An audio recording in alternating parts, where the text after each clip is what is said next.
an audience, that kind of struggle, and the more I thought about it, the more it was sort of about like this interpersonal conflict and trying to be able to go from the micro to the macro, you know, and zoom out and sort of get to a place of being able to see each other, to be seen, and to also see one another, and to use that humanity to kind of help each other, you know what I mean? Javier sees Louis struggling and literally reaches out and says, "I see you." So yeah, that's kind of, and it all started just with making the puppets, and then everything else kind of filled in as I went along. And you did that whole... I did all of it, yeah. Built the puppets, built the sets, except the only, I didn't make the costumes, I designed them. Very talented friend of mine made costumes, but yeah, everything else was me with, you know, help from friends. Just kind of doing favors here. Fabulous. Thanks. Very, very well done. Do you have any questions about strings? I mean, I love it, but I think we'll continue this conversation that you're on. Sure. Sure. Young man, talk to me about your film. What do you want to know? Tell me everything about it. No, not at all. Just how did it come about? How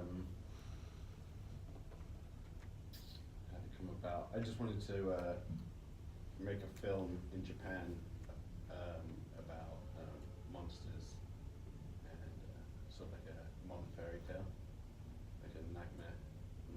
Yeah, so there's not very much mixed up in your top of your head then, right? How do you mean? Yeah. No, I'm fine. Yeah, really? Does anybody have any questions? Come on, I mean, they're both great films. Come on, it has to have something. Were all of these scenes in, I suppose, like the dream world, which country were they? South Africa. All in South Africa? Yeah, all the middle part. Yeah. Yeah. How's that? Cool. Yeah. We scouted, like, I was out there for like a month or two before we went there, and so we're just finding all those locations was awesome. In fact, like, the hardest thing was just getting the equipment to those places, like that tent to the side of the cliff. And that flat land gets like freezing cold at night, but then it's like boiling hot in the day. So like, and I wanted to shoot a sunrise, so it's like, so just the environment was the hardest bit, but everyone like people you met just helped. So that bit was easy. That were the people that didn't want to kill you and steal your gear. No one wanted to kill us or steal our gear. Well, I was down there 4 times last year, and every single time they wanted to kill me and steal my gear, so you're lucky. Yeah. How big of a crew were you traveling around with? Small. Yeah. I mean, it was like people were doubling up on jobs. So I had, I don't know, 20 people at one time. But then in Japan, we got, it was getting permission to shoot there is really hard in Tokyo. Mm-hmm. And we had permission, but the police kept coming. So we just, in the end, I just shrunk the crew even more. We just scouted in the day, and then at night, just the bare minimum people would go out and film. Okay. And also, I didn't know about this, but there's a curfew in Japan. If you're under 18, you can't go out past 11. And the actress was like 17. And I didn't know that, and all the shoots were night shoots. So then that was an issue as well. But yeah, so Japan, the rules were the hard thing, and in South Africa, the environment was. And filmmaking is just so easy anyway, right? Yeah, it's fun. Yeah. I like it. How long did it, well, I'm going to ask you first, how long did it take you to make your film? I worked on streams on and off over like a 3-year period. So I work as a prop maker in Los Angeles, so it was like just work, and then on the weekends find the time to be making whatever aspect it was of the film, if I was making the puppets or the sets, or maybe I was working on the storyboards or whatever it might be. And then eventually shooting as well, which was in this sort of like last year. So it was like 2 years of sort of trying to build up to it and come back to the project with the same fervor. Each time I had stepped away for whatever reason for work normally. So yeah, like I said, about 3 years. I mean, you don't have as many great hairs as I have because you don't have your actors yelling and screaming at you when you try to do something. You can just like throw your puppet on the ground. Right. How many times do I want to do that with actors and actresses?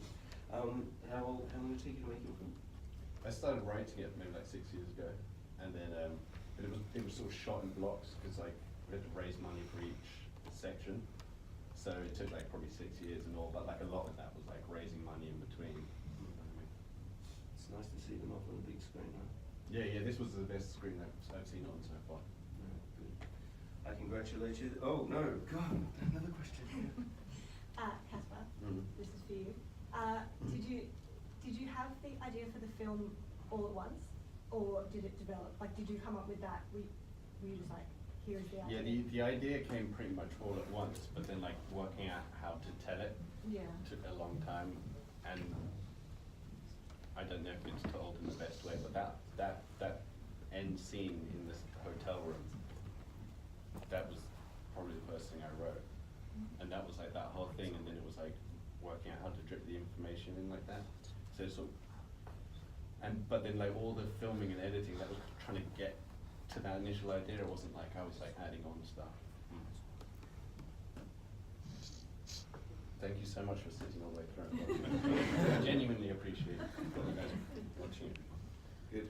Okay. Fabian is a jury member here. Do you have any questions for these young men to Tokyo or stream? Because you were here, right? Yeah, it was. I put him in the hot spot, by the way. It's such a good jury. I'm curious if you had any, for To Tokyo, if you had any particular influences or. Yeah, lots of Japanese anime, big influences, and then like The Shining, like all those slow tracking, following shots, and yeah, that was pretty much it. Just like like Kubrick mixed with anime. Which is always a good mix. You had a film in this. Yes, I did. Don't be scared. Come on up. We were about to clap everybody up, but come on up. This is like the real director, like making the drama and coming up last. Introduce yourself. Tell us your name and where you're from and your film. Carlos Haidamous from Lebanon. My film is Ria. Tell us a little bit about it. It's about a girl who tries to meet her parents for the first time in her dreams. It's mainly about lucid dreaming and dream control. They watch it, so that's good. But tell me how you actually came up with it and what was the. Well, lucid dreaming is kind of a personal experience of mine, but not intentionally. It happens to every one of us unintentionally. So when I realized this, I wanted to do something about this topic, and this is how I came up with the idea. In the film, you can see that she had just a photo of her parents from the back, and she wanted to try to see them from their face in her dreams, which is impossible because they're not in her memory, scientifically speaking. So that's basically it. Nice. Do we have a question for this? Is it played in Lebanon? Yes, it has played in NDU, one of the partners of ECU, and it has played also in 10 other countries in about 16 festivals till now. Wow. We didn't finish production from a long time ago. It's just 8 months ago. Nice. Congratulations. Thank you. We're continually honoured by storytellers coming along and letting us tell their stories, and very, very different films. Obviously, I think probably the hardships are all the same, and we're happy to have you here. And thank you very much.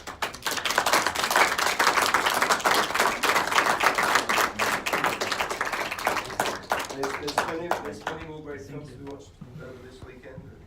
There's